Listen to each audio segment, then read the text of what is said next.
G'day guys, welcome to Rumble's Fish Room.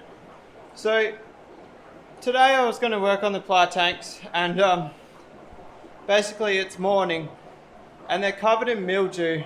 Is it called mildew? Or condensation or whatever you want to call it. So basically I can't work on them till the afternoon because that's got to dry out. So I was in a bit of a cleaning mode. A couple of people had a dig in yesterday's video about how dirty my tanks are, and I 100% agree. One negative of auto water changes is you become complacent with vacuuming, and my vacuum broke, so I haven't vacuumed. So today we're going to fix the vacuum. I'm going to do a quick vac, just a quick one, because what happens, right? Well, for starters, I don't have the time to do the whole room. It's basically a full weekend affair. So I'm going to do a quick vac today, and then 2 weeks from now, I can't do it next weekend, 2 weeks from now, on the Saturday, I'm going to do a sponge clean, bearing the missus hasn't got plans. So then we're going to do a sponge clean. Problem with doing a sponge clean, you need to do a vac the day after. So it's a 3-stage process. You need to vac up the crap, clean the sponges, then vac again. I know I can just clean the sponges now, then vac, but it'll be more effective if I vac first. And yeah, people might go, why would you do that in 3 steps? It's way over the top. Yes, it is, but if I'm going to do a job, I want to do it properly. You guys know I like to keep the room clean. If I just do a sponge clean, the tanks look feral afterwards, so I have to do a vac. Why do a job if you're not going to do it properly? And I don't do water changes, so I save myself probably 4 or 5 hours a week in that. So if I'm going to vac now, it's only going to be 4 or 5 hours of my time. No, probably more. Probably like 8 hours over 2 days, or three days in this case. So I can justify it, you know what I mean? Well, I can justify it anyway. They're animals. The health of the animals is most important. Alright, so when I say my vac's broken, it's literally just come apart at this joint. And it didn't come apart by accident. I pulled it apart to use this for something.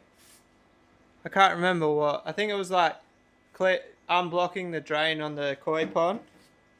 But I can't just sit that in there and not glue it because it pops out when you're trying to vac. And I think that's as far as I got last time I was trying to use it. Is it just ended up frustrating me to ridiculous lengths. So basically we're just going to load this up with glue.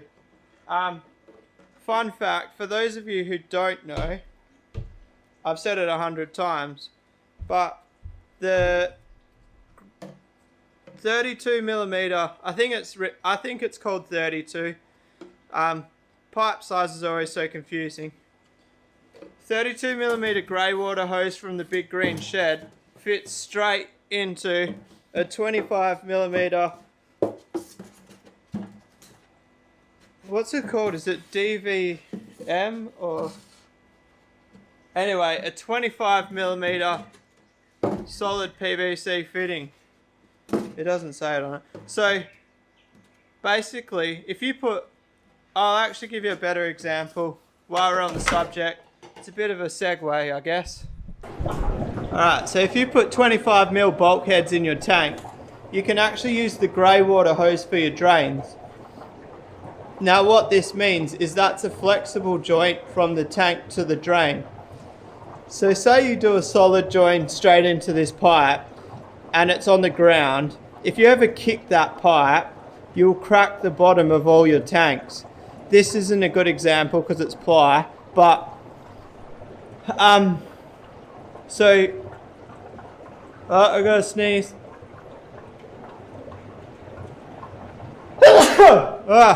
Corona, guys. No, just joking. That fully threw me off my subject. So if this is on a glass tank, say you've got a rack of 9 tanks with all the hard plumbing running to the ground, I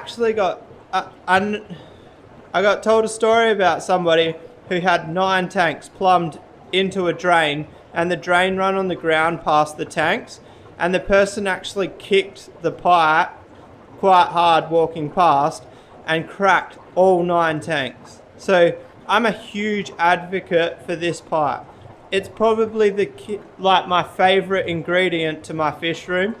I know that's saying a lot, don't you guys reckon? I've got it everywhere. So like all the tanks have got it. It's great. Like this tank's only temporary line there. It's on every drain. And it's cheap as chips. Like I can't remember the exact price, but I usually just buy 30 meters and chop it up. I use it everywhere. I've even I've used it on filters before. Like on the koi pond when I've set up temporary pumps. So like if you look, this pump here, it's actually got the 25 millimeter fitting on there. So that pump in an emergency, if like I lose filtration or something in the stingray tank or the koi pond, I've got a 200 litre barrel out there, and all I've got to do is hook up a bit of this hose. Like I just can't stress how much I love this hose. I've seen people complain about it, or it gets holes in it and stuff. This piece here, I'm pretty sure this is at least 4 years old, and it's got no holes. The only thing that one of my mates said, as soon as you run over it with a car, it gets holes in it. I don't really plan on running over my hoses with cars. Sorry Andrew, I'm calling you out here. I don't think you even watch my videos, but you're one of the people that complained about these hoses to me. So yeah, I called you out. Look guys, there's the fiberglass resin. There's the ply tanks. The weather is not being my friend. I don't think it's going to rain, so we can work on them. They need a huge clean. Look, it's full of tree.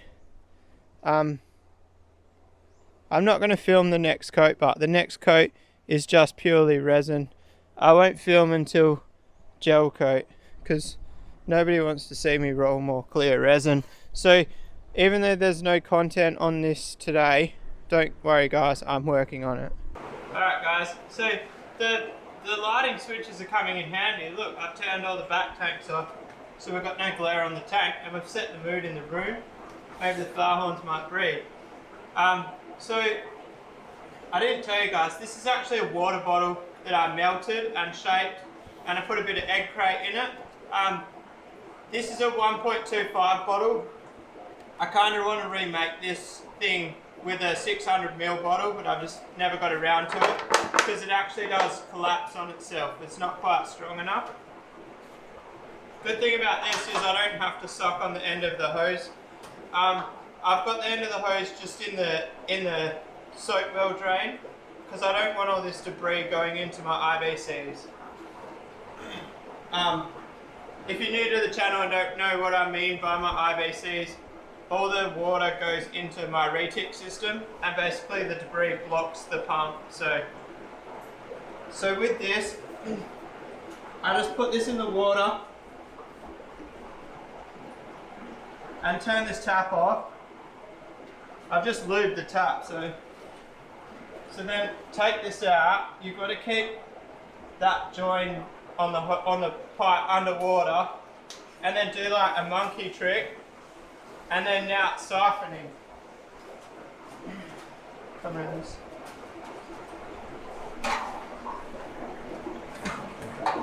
Alright, so the biggest problem with these filters is under this filter here. You'll see, as soon as I lift this, this is where most of the crap sits. And the way, sorry guys, it's hard to talk and concentrate. I've got to move quite fast because of how fast this pipe actually siphons. I've just crushed it. So this is the problem I have with it. Alright, so now, say I want to stop, I can actually close that tap and take this out, and the pipe won't break siphon. Oh, the egg crate fell out and all sorts then. This is why I want to make a new version of this. The egg crate's actually in there because to stop it from collapsing. Alright, so now that I've fixed that, I just fill that up with water because otherwise it might get an airlock. And then stay down, don't float. Oh no. Oh, it's going. We've got the siphon. It feels like it does have some air in it. It's not siphoning full tilt.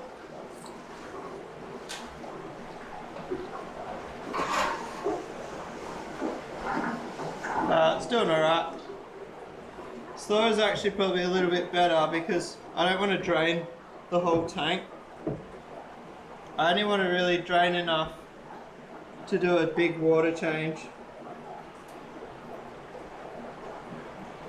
So I'm probably only going to film this one on camera. I'm not going to do a hyperlapse. The shape of the room and stuff, it's just going to be too awkward moving the camera around and that. So basically my goal here isn't to get the tank completely clean. I just want to try and remove like 70 or 80% of the debris. If I try to get like 100% of it, I'm going to end up draining the tank too low, and I don't want to do any more than like a 40% water change, maybe 50%, because my water in my IBCs that's coming in isn't heated and it's quite cold outside at the moment. So that's pretty much maxed out there. So then I just put that on the ground, put the lids back on. Alright, so basically what I do, once I've done that tank, shake this off. It's still damp, but I just want to try to reduce the chance of cross-contamination.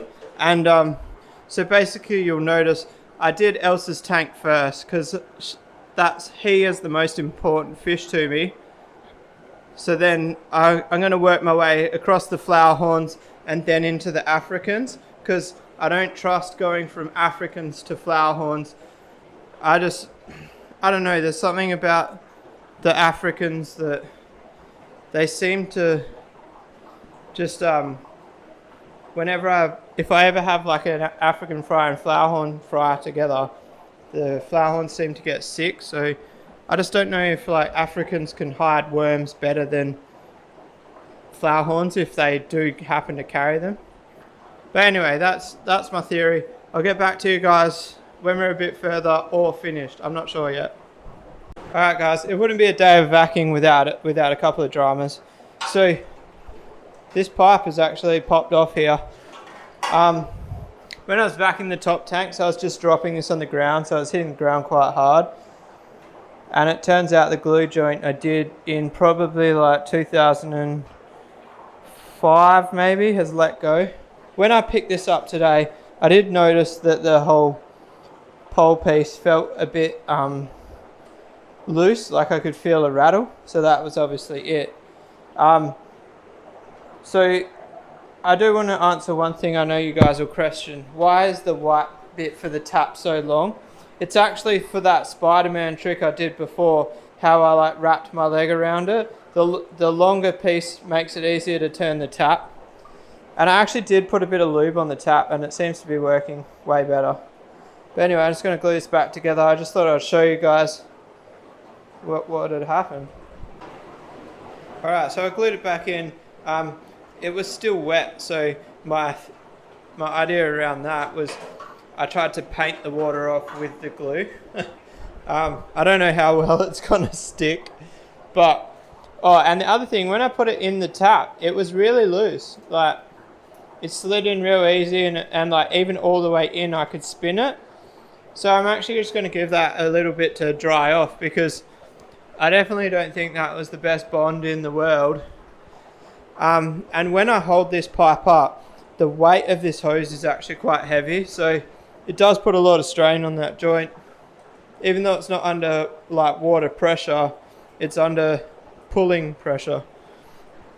So I've done this tank. This tank's a bit of a pain in the ass. I can't reach the back, so I probably only got rid of like 60% of the debris in that one. I did the Nivochromis. There was bugger all waste on the bottom of that tank, so that leads me to believe that filter is working way better than say a sponge filter. But in saying that, I think these filters work better again, because like look at this tank, I haven't even touched this yet. That one had way more waste, but I don't know why. I feed Elsa quite heavily, but all the tanks are different. It's so bizarre. So like that tank there is bad, but I think it might be because it goes through fly wire there. So I think that quarter might be the settling point of the debris of both sides of that tank. See, and then like this one goes the opposite direction, but like there's no debris in the bottom of either side, and there's more fish in that one than that one, and they're identical, besides the pump, like the filter going in the opposite directions. Obviously I can't fit my gravel vac in these, so that'll just be by hand at some stage. Well, at some stage, probably today. This one's always been a bad tank. I'm still not sure why. It's like the bigger tanks are worse than the little tanks. These three are bad here. That's the one you guys commented on yesterday, or the day before, or whatever video we're up to. That's because these three tanks, I've recently swapped the fish around, and what happens is when I move the fish around, I move all the sponge filters, and it actually makes the tanks look worse than they are, in a way. Or they look worse than the ones next to them. Like, look, this one hasn't been disturbed for months, and it's like the cleanest tank, to be fair. So anyway, here's a better example. There's like 30 fish in here, and like this tank looks cleaner than this tank with 10 fish in it.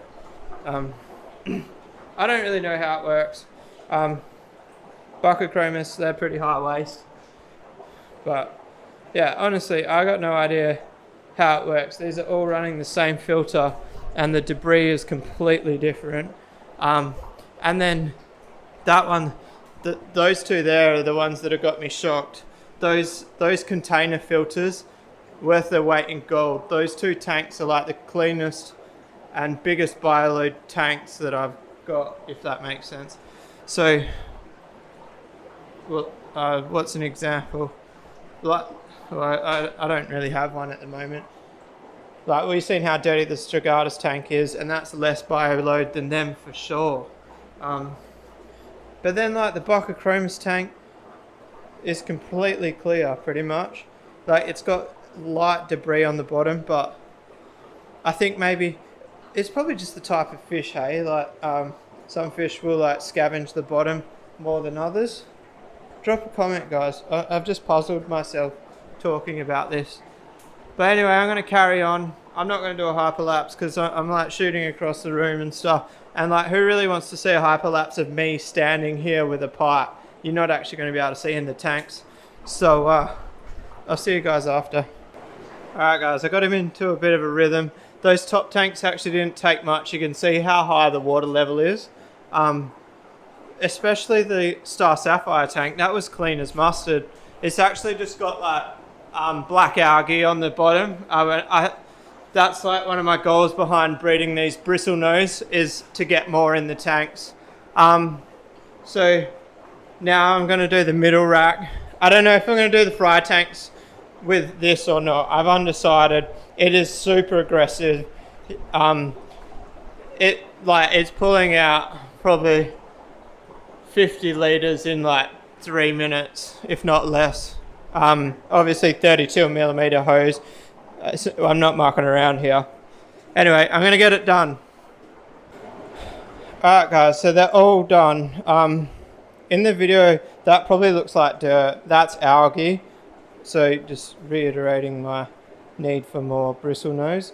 And I also figured out that I've got a snail problem, which a snail problem doesn't matter in my tanks because there's no pumps, and I'm guessing the cichlids must eat them to keep them under control.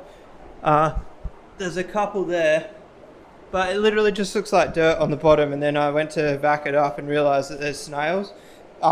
It's in that tank there, and that tank there, so I don't know what I've like cross-contaminated between the three to get them. I'm trying to think of like what fish I've switched around.